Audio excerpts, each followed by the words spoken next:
The problem that I see so many people is they look to things externally to give them that, right? Is it my title? Is it how much money I make? So what's truly going to differentiate sales professionals? Everybody has access to the exact same information. It's your ability to connect to their heart, your ability to have compassion for them, your ability to truly understand their world, your ability to show I'm a freaking human and I struggle too.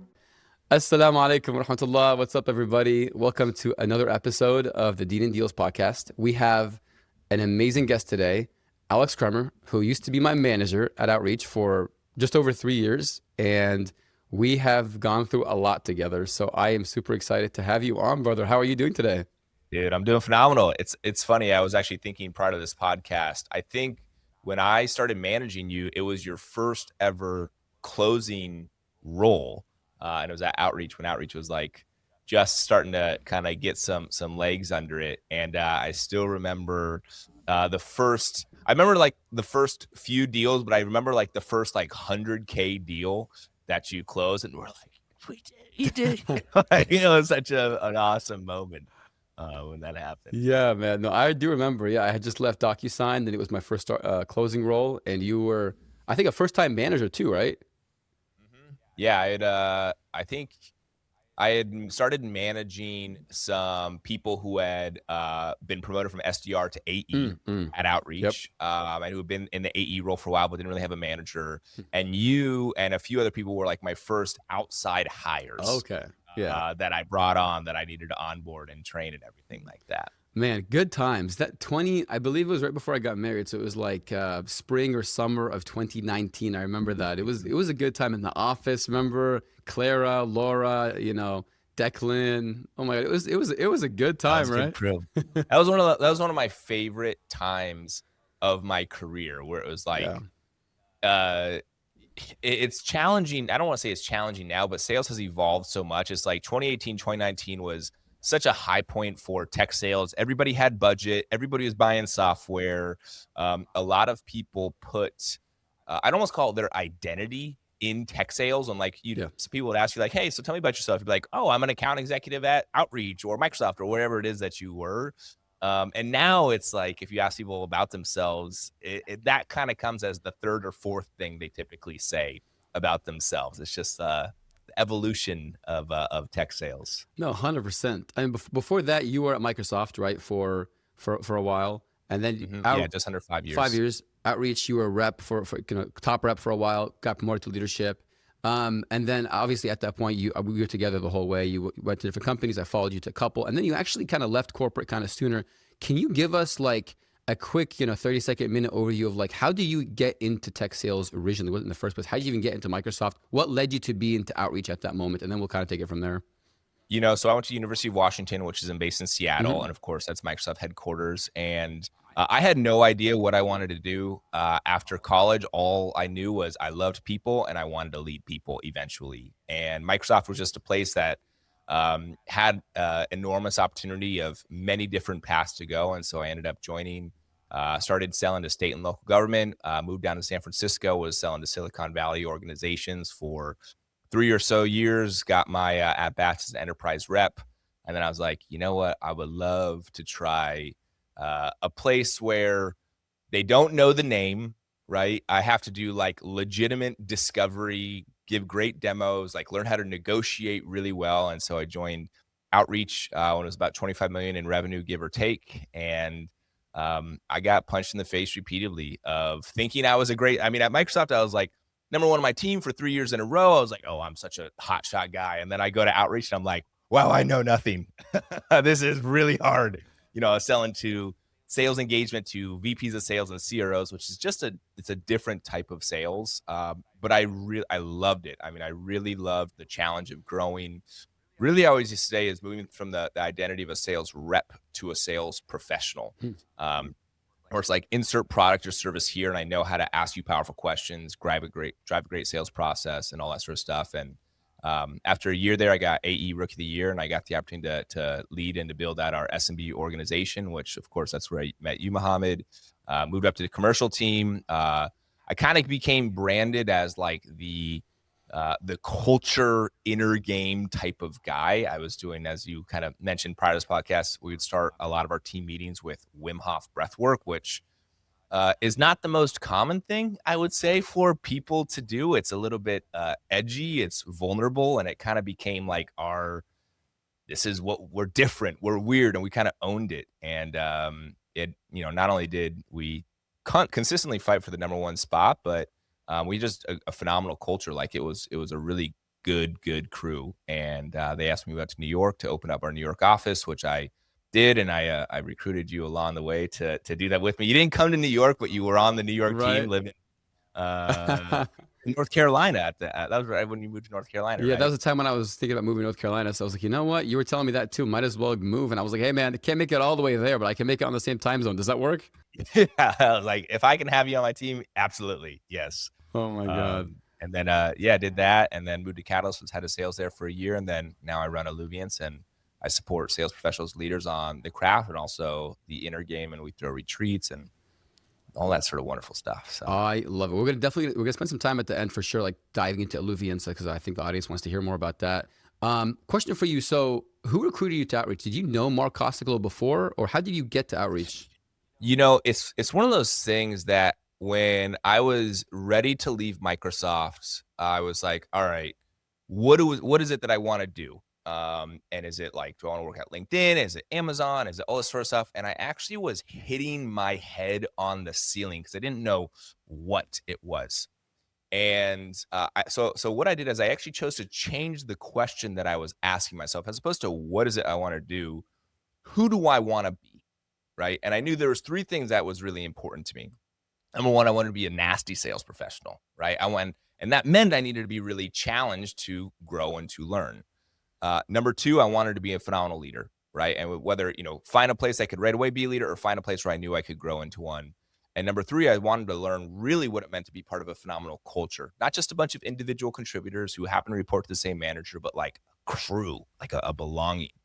And I was just looking, as one does, at all these different companies, and I saw Outreach, and it was based in Seattle. It was 25 million in revenue, like I said, and I knew really nothing about it. Although I saw the logo, and I was like, I don't know what it is about that logo, but like, there's a good vibration to that. Like, it kind of like landed in my gut in a That way. purple landed well. Yeah, it was right there on the water. And I ended up outbound prospecting into Outreach. And I actually reached out to Nathan Broom, who was the SDR manager, and he connected me with the recruiter. And I ended up, interviewing and getting the job as an account executive. But no, it was me just hunting. And but it was really about me first having to get clear on what was important to me at my next role. So then that became the lens through which I was looking through. Mhm. That then when I saw a logo, when my gut said, "Ooh, that feels good," I was like, "All right, I'm gonna follow. I'm gonna trust that intuition there."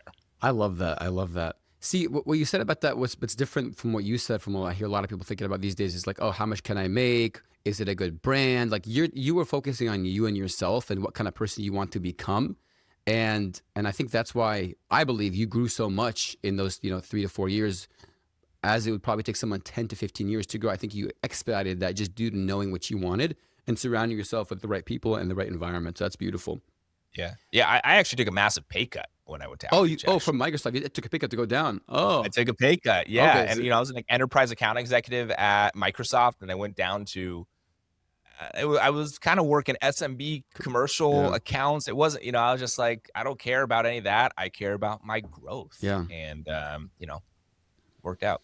I guess that's what happens when you really focus on your growth and invest in yourself, right? That's beautiful. So for me, I always knew you as that kind of guy, but like if I think back at it, to be honest, the first few months, I don't think you really did that Wim Hof stuff, the breathing. Like at what point something probably happened outside of work, right? Where you brought it to work? Please tell us when. Do you Yeah. remember when that moment happened when you were like, "Hey, I very much remember it. So, in 2016, 2017 timeframe, I actually started attending retreats myself. hmm, So I always cared. I mean, a little background. So when I was at Microsoft, I was, like I said, number one rep, working Silicon Valley customers, making more money than I ever had. And on paper, you would have said, wow, this guy is fully crushing it. And um, that was an image I like to have. The only problem was underneath that, I was really miserable. I was struggling with really bad depression. I was having really dark suicidal thoughts. I was really like just in a dark place. And the thing was, nobody knew, right? It was like, hey, I look how cool I am. I wear a suit to the office and I work with these really cool customers. I make all this money, but I secretly really don't enjoy my life and I'm really struggling.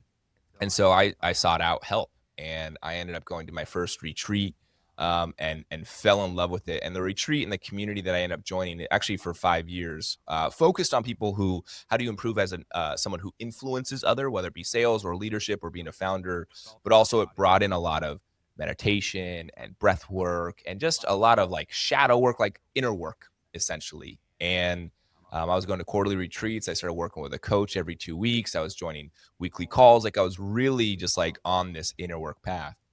And after about a year and a half of being there, and this is after I'd started being a manager for a while, one of my coaches said to me, "Hey, Alex, you're kind of living two different lives.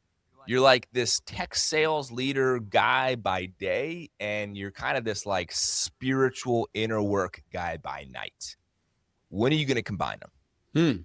Like, when are you going to converge those people into just like one version of you?" And I was like, damn, that's like That's pretty deep. zesty. That's a zesty challenge. Yeah. And I remember I was like, you know what? I've been loving Wim Hof breathwork. It was a big part of my practice. And I went into my next team meeting and you were in there. I was like, all right, guys, we're going to do something that's really important to me, that I think could be really helpful. We're going to do this thing called Wim Hof breathwork. And, for those who know, Wim Hof breathwork is like you breathe in through your mouth and out through your mouth. It's like you get your whole body into it. And it's like, it's not something you necessarily do in front of other people. Like, it's like, you look pretty weird. And I remember when I said that I was going to do it and I demonstrated it, I got like 8 people just like staring at me, be like, wait, what are we Wait, what do you doing? want me to do? Uh-huh. And we ended up doing it, and it was good. And we did it the second week, we did it the third week, and I remember the 5th week or so of us doing it, I actually went into the team meeting, and I was like, all right, guys, I got to be really honest here. I've had a crazy day. We've got a lot to get through today. There's no time for the Wim Hof breathwork. Like, let's get into it. And you know who said this? Laura, who was actually like the person who you would least expect to. Yeah. Where she put her hand on my shoulder and she said, "Alex," this is in front of everybody. She said, "Alex, this is probably the time when we need it the most." Wow. Wisdom. And I was like, oh damn. Like, and that was kind of a moment I knew it was like, oh man, we got something special here that we're doing. And so we did the Wim Hof breath work and, so on down the line. And Oh my God. That's beautiful. You said something. First of all, I thought you were going to say Kurt was the guy who recommended it because Kurt wasn't on our team yet. Oh, he no. wasn't on team yet. Okay, that's right. But yeah, subhanAllah, I mean, it's a good point too, because sometimes those moments when you think, I don't have time to take care of myself, like that's when you should take care of yourself even more. When you're stressed out and things are happening, you got to take that time to be like, you let me reset, let me do my routine that gets my mental game right. So that's a great reminder for us as well. Alex, you've said so many things that I wanted to chime in on, so I've been holding back a little bit. But one thing I'm curious about is, in this time where you're kind of struggling and then eventually find yourself and get into all the meditation, things like that, how are you holding up, like, in the other parts of your life, your professional work? Like, did the other aspects of your life take a hit, or were you able to hold up in every other part and just like, secretly, like you're saying that nobody would have known, and I'm just curious to understand, like, what did it look like, in every other aspect? Yeah. If I'm really being honest, I was deeply numbing myself. Like, before I really started to getting into meditation, everything like that, I was drinking probably 6 nights a week. I was doing a lot of cannabis, and it was like, I would wear a suit and tie to the office or go to customer meetings. I grew my beard out because I didn't want people to know how young I actually was. And then as soon as I would get home, my friends and I would, go to the bar, and, the rest would unfold from there. And the problem is, I have all these emotions. I had anger, I had sadness, I had fear, I had depression. And what I would do is I would push them down, right? And when I Yeah. pushed them down, I would distract myself. And you can distract yourself with many different things: social media, a substance. You can even distract yourself with work, like all this sort of stuff to prevent yourself from feeling it. The problem is that stuff doesn't go away. In fact, it actually starts to fester. And when it Mm. festers, what happens is it comes out in unhealthy ways. You're short with your partner. You break down. You go through this roller coaster of highs and lows and highs and lows. And it eventually caught up to me. And this is like really when I actually, sought out the help. Where I remember waking up one day and it was kind of like a scene out of a new movie where like the shades were pulled shut, my beard was overgrown, there's like trash all over on my house. And I was like, man, I can't do it again today. Like I can't get up. I can't essentially put on the costume, the uniform, the mask Yeah. and do it again today. And I called in sick and I took like 3 days off and I just like laid in my bed. And that was when I got the message from somebody who said, "Hey, do you think you're living your life the way that you should?" And I took the call, and that's what actually brought me to my first retreat that I went to. Um, Wow. but so I study under a teacher today, and one of the things he talks about is what's called the visionary mirror. And the visionary mirror is a powerful example of essentially how you relate to your vision and your purpose and your mission in the world is a reflection of how you relate to romantic relationships as well. So the example is like, hey, if you're feeling a level of um, I don't know what I want to do in my life. Hey, like, I'm just like trying to make money, it's fine like that. Guess how you're most likely going to show up with your partner. It's fine. I have a partner. We maybe go on a date every once in a while. I don't feel like an aliveness, and that directly correlates to an intimacy that you bring with them. But Yeah. if you feel a level of like meaning in your life, if you feel a level of purpose of like, man, I'm doing something, man, I'm making an impact, man, I'm excited about not only where I'm going, but who I'm becoming.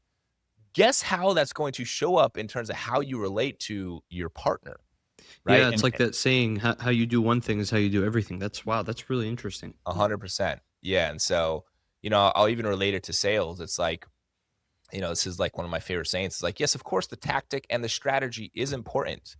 Um, but if there's not an underlying foundation of mental, emotional, spiritual, physical health, like I don't care how good your script is, it's going to fall flat if you're not coming from the right place. And that's where there's a cool study where it says like 7% of your influence comes from the words that you say, where that means that 93% of your influence comes from something else. And that something else is both your tonality, your energy, your body posture, right? And so where does all sales training focus? Try the script. It's like, and it's missing out on this huge other arena of like, hey, are you actually working on yourself? And is your heart feeling alive? Man, that's a beautiful thing, and you just related it back to sales too, and it reminded me of when I used to listen to a lot of like Riley and Ryan Jander calls and just try to say what they say, but somehow like I was looking at it and I was like, nothing here seems like it's rocket science. But what I realized was with these guys, they spoke with so much conviction, and they Mm. had these like silences, and they asked these. You just the way they showed up too, obviously the way they looked too, and they kind of the confidence they came. They all had beards too. There's something about beards in sales, man. Oh, I God. will say, before I got my beard, no one took me seriously. I did not make many sales. When it came in more and I started growing it out, I'm serious, man. People started trusting me more, and I was like, okay, there's something about beards, man. That would be a good stat for like a conversation intelligence platform right there. What's the correlation of someone having a Yes, beard to someone a yes, close rate? 100%. And I remember when you were a baller seller at Outreach too, you also had super long hair, if I recall, too. So Oh I think it's yeah. coming back, right?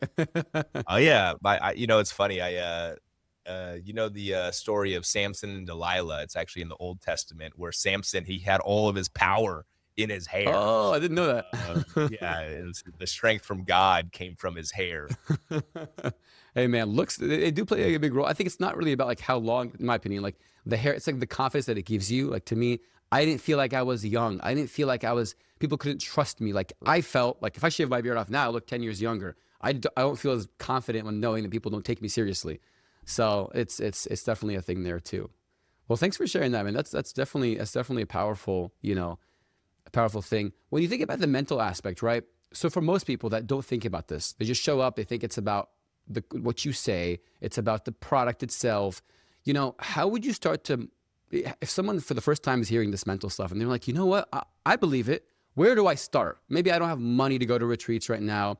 I don't have all this knowledge, information. Where's the first place someone should start, even if they're not in sales, even if they just want to show up the right way and change their mental game for their partner, for their corporate career, for their being a father? What would you say is the first place, or like a tactical breakdown of like how to start implementing mental inner game first? Everybody wants to be in their vision, be in their purpose, be making impact, all this sort of stuff. The problem that I see so many people is they look to things externally to give them that, right? Is it my title? Is it how much money I make? Is it the car I drive, the house I live in? The problem is all those things are fleeting, right? You could get fired, the stock market could crash, your house could burn down. And if that happens, does that also mean that you crumble along with it? And so as opposed to looking externally, we actually have to look internally, right? And the way that I would describe almost like the first step in that direction is what I call self-connection. Now, self-connection, it's synonymous with self-awareness. It's also synonymous with self-discovery. Essentially, are you willing to peel back the layers and look at what's actually going on inside? Right. And this can happen anything. This can happen in prayer. This could happen in meditation. This could happen in breath work, journaling. This could happen in going on a walk without your phone and just like looking around. But like, are you creating a sacred place for you to feel what you're feeling? And essentially it's like, how do you recognize your thoughts? Right. There's a lot of very famous spiritual teachers who talk about this. It's like, hey, we have our thoughts that are always thinking, right? You can even sometimes say like, man, my head and my brain is online today. And it's not always the best things that it's online about. And it's like, how can you actually recognize those and actually come back into a greater level of consciousness or awareness? And so it's just like actually first being able to recognize, hey, when am I like getting lost in my thought? Like I'll give an example. Meditation, even prayer. It's like, it's not necessarily going into like kumbaya, I am the sky and the earth and all this sort of stuff. It's actually recognizing when you've lost that and come back, right? If you're saying meditation, you're sitting in prayer and you're saying, oh, wow, now I'm thinking about this deal. I got this big call. And you're like, oh, I lost it again. All right, come back to my breath, right? That in and of itself is the practice, is trying to come back into this vastness. And, I would also say that, I've had many coaches and teachers share that your emotions are actually the gateway to your vision, to your heart, to God. Right. And like I said earlier, we typically push down all of our emotions. And sometimes you actually have to shed tears. Sometimes you actually have to like scream because you feel angry. Sometimes you just got to like kind of collapse a little bit. Like you actually have to just move the energy through you so that then you feel lighter. And so that would be like if someone was like, all right, like what do I do? What's like the first step? I'd say, how are you, number one, finding a sacred place, right? That could be on a meditation cushion, that could be in the mosque, that could be in the forest, like just a place that you go to. Number two, have a rhythm of refill, meaning go there consistently, right? My meditation cushion, I sit there for about 30 minutes to 45 minutes every single day, right? That is my sacred place. That is where I go and I be with myself. I talk to people all day, every single day. So I need to have some time to be with myself, right? And then the third step, feel, grieve, Yeah. right? What's going on? Oh, my shoulders are hunched. Oh, my gut's tight. Oh, my jaw is really locked right now. Just bring awareness to that, right? When you can just bring awareness to it, it just unfolds. It's like you don't even need to do anything. Wow, my shoulders are really tight. And you're just like, oh, wow. and you just kind of relax them. Boom, that's it. That's like the step in the direction. And then so much will start to unfold from that. And what comes underneath that is your essence, your authenticity, your uniqueness, and so much starts to unfold from that. But self-connection, really, like, that's it right there. Man, subhanAllah, Muhammad, Alex has me reflecting deeply right now, because like the past few weeks, I've had a lot of family in town and everything, and I'm like, obviously we go to the mosque once a week for the Friday prayer as the mandatory thing, but like I used to go every single night for the night prayer, and I'm like, man, Alex, you have me wanting to go tonight. Like I have to drop everything, which prompts me to ask the question, like, you're obviously like a really busy guy, you're running your business. Before this life, you were running, businesses for other businesses, right? Like how do you even make the time for that? This may be a stupid question, but like 30-45 minutes sounds like a lot. Like people don't even work out sometimes for 30-45 minutes. They can't find the time for that. How are you making the time for your like mental workout per se daily? It's a big reframe shift. I'm the founder and CEO of a 7+ figure company, right? There's 13 or 14 people who work for me now. I'm on calls all day, every day. We throw, 8 retreats a year. We work with various corporations. There's, over, 60 people in our year-long community. Like there's a lot of people who I need to support, who are constantly asking me things, and I love it.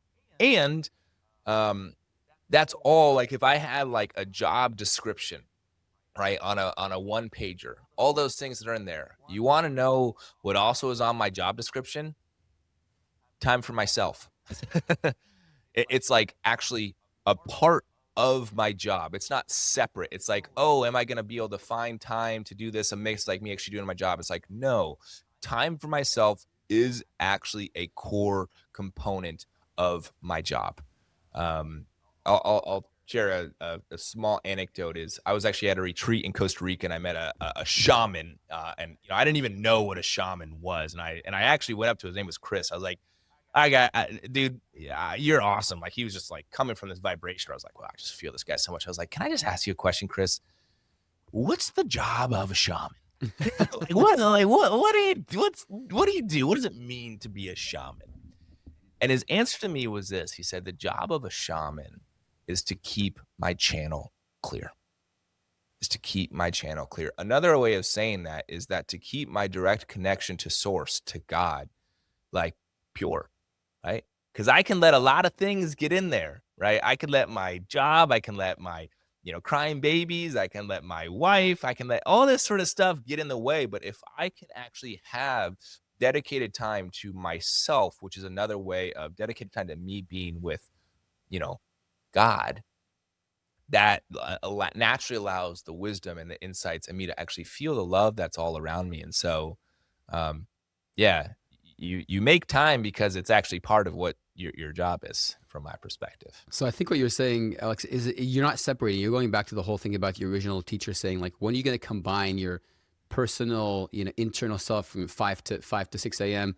with the 9 to 5? When are you going to combine them? When you combine them and make room for both of them, you become more authentic, you become yourself, you become more powerful, and you show up a different person than this like different version of you for the environment you're in. That's basically what I'm hearing from you. That plus self-awareness, that's the beginning of the journey, of course. Yeah. That's really it. And once you can actually start to have this level of self-connection, and again, self-connection, it actually becomes synonymous with self-awareness, right? You start to say, oh, when am I actually just trying to close this prospect because I'm trying to hit quota, because I'm actually afraid of not making enough money and not being able to pay my mortgage and blah, blah, blah, blah, blah, blah, right? Versus be like, wow, I'm really like selling from a level of actually fear, and I'm just disguising it with being a nice guy and trying, quote unquote, trying to help this person. And when you can actually become aware of that, you can say, okay, where am I actually going to choose to come from? I'm going to choose to try to sell from a place of, I genuinely want to impact this person. I genuinely want to impact this company. I want to truly connect with them. And it's just like, it's so subtle. But when you do that, that becomes your differentiator. And it's like, especially right now as AI is changing so much of the how is being done by AI. Run my account plan, develop my script, create this PowerPoint deck. I mean everything. So what's truly going to differentiate, sales professionals is that everybody has access to the exact same information. It's your ability to connect to their heart, your ability to have compassion for them, your ability to truly understand their world, your ability to show I'm a freaking human and I struggle too, right? Like I still remember, you probably heard this story before, Mohammed. I actually remember telling the team this story. I remember doing discovery on this one prospect, and I went in and I thought it was great. And he introduced me to his VP of sales. And on that conversation with the VP of sales, I did zero discovery and I just went into the straight pitch. And in the last 5 minutes, I was like, "What do you think?" She's like, "Yeah, we'll get back to you." And I got off and I was like, I know what that I know what that means. Yeah. And I ended up, texting this VP of sales. I had her phone number and I was like, "Hey, can I get like 2 minutes of your time? I just need to own something." And she's like, "Yeah, you got it." And I was like, "I just got to say, I feel like I did terrible on that because I was trying to pitch you my product versus trying to genuinely help you solve your problems. And the reason why I feel like that is because I actually don't even know what your problems are. And I fumbled and I'm sorry. And would you be willing to give me a second chance so I could better understand?" And she said yes and did great discovery and ended up closing the deal. And it was just like me saying like, I'm a human and I was thinking about myself and my quota and I'm sorry. And that's not the place I want to sell from. Like, and it just taught, it was such a great lesson of like genuinely care. But it's that's such an easy thing to, just genuinely care. Of course. But like, Everyone says that they want to care, but like, what does it actually mean? And like, how can you really be genuine if you're only thinking about your quota? It's inherently selfish.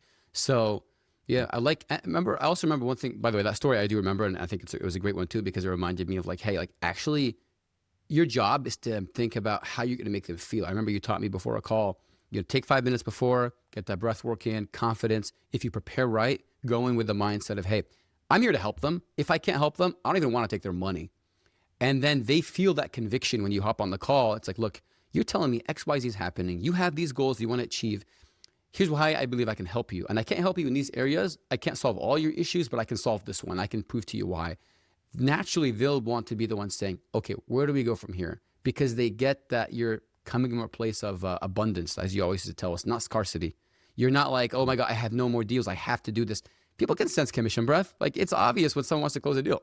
So, Anjed, honestly, these are great reminders that kind of bring flashbacks of these moments that, I'll be honest, these days, especially as I've taken other roles with other teams, a lot of teams don't have this kind of unity, these kind of like focus on the inner game. It's really just deals, pipeline, forecast, where you at? How's everyone's weekend? Okay, let's jump straight into it. And you just don't feel a connection with your teammates, especially in a world where a lot of people are remote and like there is no person-to-person connection. I feel like these days, I was listening to a podcast by a guy who runs a company and has like sales AI agents. And he's like, yeah, I go to my office, I got 2 screens and I got 7 screens that have like names of AI agents on them. And the whole day just talking to like himself and the screens are talking. It's like, where's the human connection? And I'm like, that's not how it used to be. And that's not why people like sales, And so I think it's really sad. That's where a lot of it's going, where people are just forgetting about the human element and saying, yeah, you can just, do a qualified agent to talk to a human and see what they want. I'm like, what in the world? Like, that's not human connection. You know what I'm saying? Mm-hmm. From my perspective, were you going to say something? Futhallah? I'm sorry. I don't know if I'm pronouncing your name It's right. okay. Yeah, no, you're good. It's Futhallah. Futhallah. Or Futhallah, whatever is easier for Futhallah. you. Okay. No, so I mean, I was just thinking about something, which is that, and I think every religious perspective or spiritual mindset has a various maybe perspective on this, but and for Muslims we have this concept of rizq, which is sustenance, right? And we have this perspective that the sustenance, your sustenance is already written, like what you're going to make is already determined. Do you know that? No, you don't know what that amount is, but as you were kind of walking through this mindset, I was like thinking about this thing, because as a salesperson, I'll fall into that from time to time of like, oh man, my number, I gotta hit my number, I gotta get this deal. But almost like imagining that you sold from the perspective that, oh, I hit my number already. It's like it's January at where I work, first month of the fiscal year. So it's like if I were to think like that, maybe that would change the way I sell. It's like, oh wait, it's December 2026. I'm already past my number. I'm gonna sell like, I'm in accelerators, for example. I shouldn't even worry about that. So I mean, there's a fine line. Obviously, you can't like just take one deal and work it the whole year. But I really liked how you put that together. It's like, I'll give an analogy, and then Mohammed, you can share. But the analogy is, if you don't have a partner and you want to find your partner, right? And you go up to somebody and you see a good looking person and you go up and you're like, hey, man, I'm like really like, I need you to be my girlfriend or be my boyfriend so then I can feel a lot better about myself, right? What's that person going to say? Like, yuck. Like, this is like you're coming from this desperate type of behavior. But if you are feeling a level of wholeness and already enoughness, and you go up to this good looking person or whoever it might be, and you're just like, hey, like, listen, I'm already living a great life. I already love myself. I already feel great. And like, I'd love to like, take you out on a drink, like, or go on a walk or whatever it might be. It's like, just that is such a more attractive state to be in. So how do you feel a level of wholeness and, already enough when you go into whether it be sales or anything that you do? And one of the most important ways from my perspective, how you actually do that is the antidote of gratitude, right? This is why like doing gratitude practices is so important. It actually has a mechanism where it like opens your heart and literally like your field, your aura, it starts to increase, right? If you can say, wow, I'm grateful for my health today. Wow, I'm grateful for being able to be on this podcast. Wow, I'm grateful for these trees and these birds outside. Like that natural ability just to start to tune into what is already here versus what is not here, that will change you producing oxytocin in your brain that will move you more towards your prefrontal cortex, that will start to help you to be in a more purpose and a flow state, that will actually start to attract people to you, right? Your vibration, the wavelengths that are coming off of you, it is actually so important. You can't see it, but people can feel it, right? If you walk down the street, especially if you're in New York City, I used to live in New York City, you would be able to see the people who are anxious and neurotic, right? And their vibration is like, it's like frenetic, right? But when you see the person who is feeling really confident and whole and grateful, and they walk into a party, a bar, a restaurant, you don't even know them. You're like, damn, I don't know who this person is, but they're attractive, right? There's like this magnetic pull that they have, and that's because I am grateful for who I am and what I have, and that will attract more abundance right back to you. Alex, such beautifully said. And I was actually going to ask you today about the four quadrants, and what you just said actually does lean into that, because I remember, I'll give you a chance to explain it, but remember when it was like, I am grateful that I have, and it was all future case, like I already achieved it, and you're already thankful for it before you even got it. So can you touch on that in the last, as we're kind of coming to wrapping up shortly? Can you touch on the four quadrants and how what you just talked about plays into actually achieving goals when you think of things in that way? Yeah, so the four quadrants, essentially, it's a really powerful practice. In one quadrant is your work and your career. In another quadrant is your relationships, and this could be your personal relationship, this could be a romantic relationship, this could be community relationships. And another quadrant is your health. This could be mental or physical health. And the other quadrant, the last one, is time, money, and freedom. So it's kind of like those bunched together.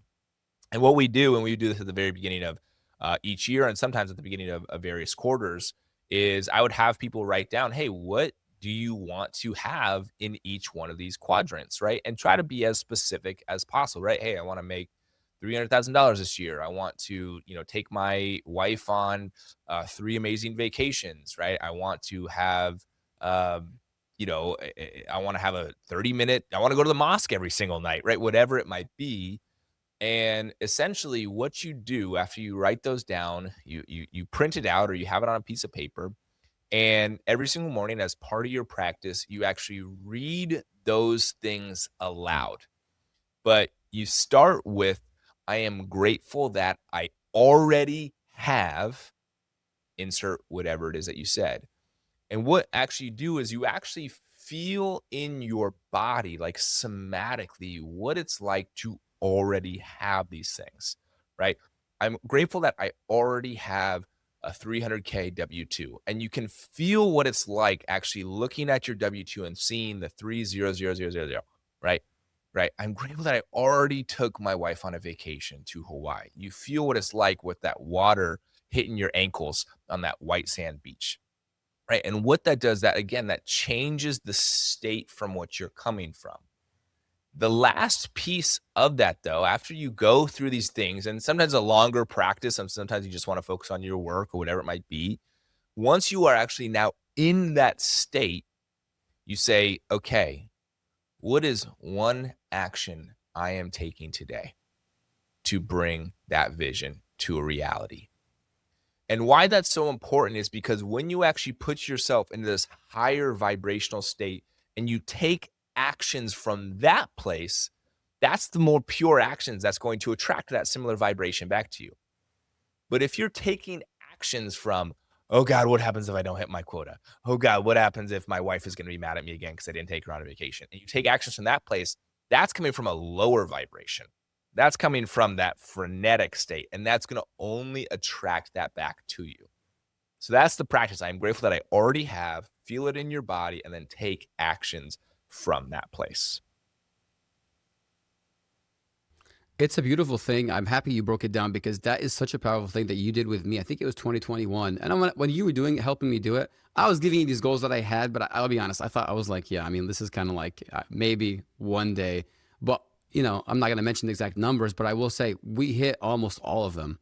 And I was shocked. And I think looking back at it, I was like, I still have it laminated. I still have it somewhere here. I remodeled my office here. I can't find it, but it's somewhere here nearby where I had it hung up for years because I just wanted to remind myself, like, to any goal you have, if you have it and you look at it every day and you take those individual daily actions and you act like the person who already achieved it, like, you're almost bound to get it if it's meant for you. So you just got to do it.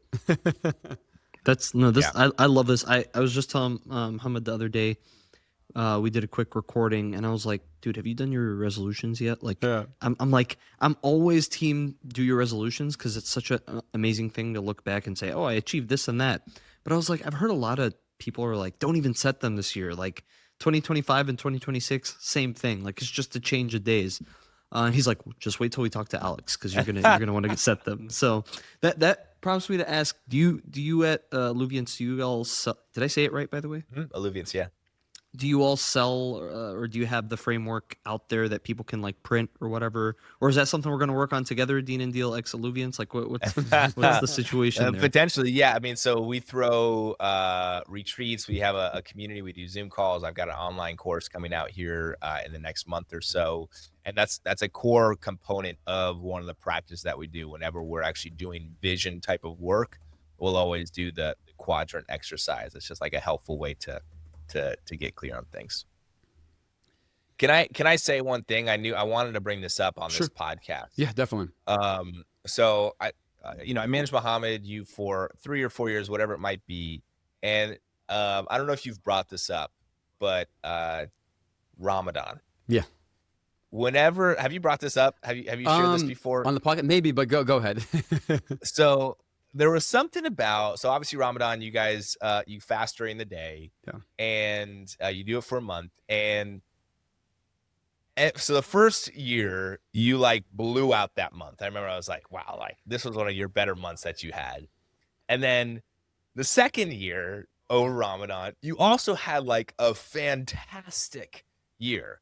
And I remember once we got to like the third and fourth year, I was like, all right, Mohammed, Ramadan's coming up. I don't know what it is, the state that you get in over Ramadan, or you're, really doing it. But like, I loved that. And I also loved when you would share with our team what Ramadan was, and share about your Muslim faith and all that sort of stuff. I always was really inspired by how just how committed you guys were to your faith, and to how your families practiced it. And it always just really brought a beautiful essence to the team. So I just I felt called to share those Ramadan months. That was I can rely on Mohammed here for this. I really appreciate that, man. It means a lot to say that, and I'm happy that you brought that up, because a lot of our audience too, they're Muslims incorporate in the modern world, where it's like they think they want to hide who they are. Like in Ramadan, a lot of them I know people will be like, yeah, I'm just like not eating today, or I'm not hungry, versus like saying, no, I'm actually fasting, or like I actually got to go pray. I don't have to go to the bathroom. Like I got to go pray twice a day.